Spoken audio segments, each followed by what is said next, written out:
En este vídeo os vamos a enseñar el vástago Brevius DLS de Zimmer con cuellos modulares.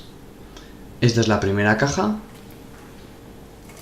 Dentro de ella encontraremos el instrumental general con el escoplo Gubia, la fresa iniciadora, impactador para el vástago definitivo, reductora, así como el material de extracción del vástago.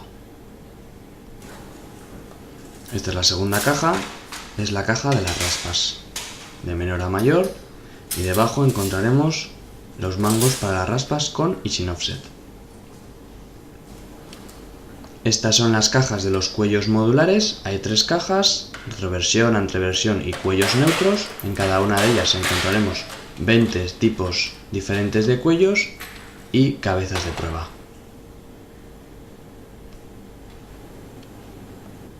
Para comenzar con nuestro vástago, empezaremos cogiendo el escoplo Gubia. Introducimos el escoplo, a continuación pasaremos la fresa iniciadora y seguidamente cogeremos las raspas.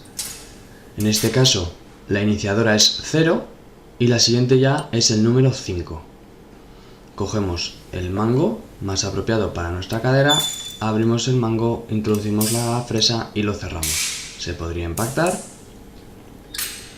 y haríamos lo mismo con las siguientes raspas, hasta llegar al tamaño deseado.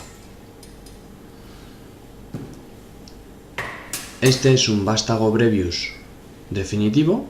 Tiene una pequeña muesca donde deberemos colocar el impactador definitivo para introducirlo. A continuación podríamos probar con los diferentes cuellos que tenemos. Si fuese derecho, habría que leerlo en esta orientación, y si fuese izquierdo, habría que leer en esta otra orientación.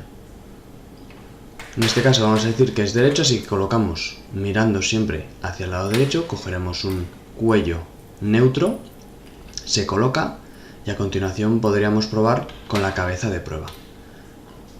Para facilitarnos el trabajo a la hora de abrir el cuello definitivo, los cuellos modulares de prueba tienen una letra. Este es un cuello definitivo, se coloca y a continuación pondríamos la cabeza definitiva, y así quedaría nuestro vástago Brevius.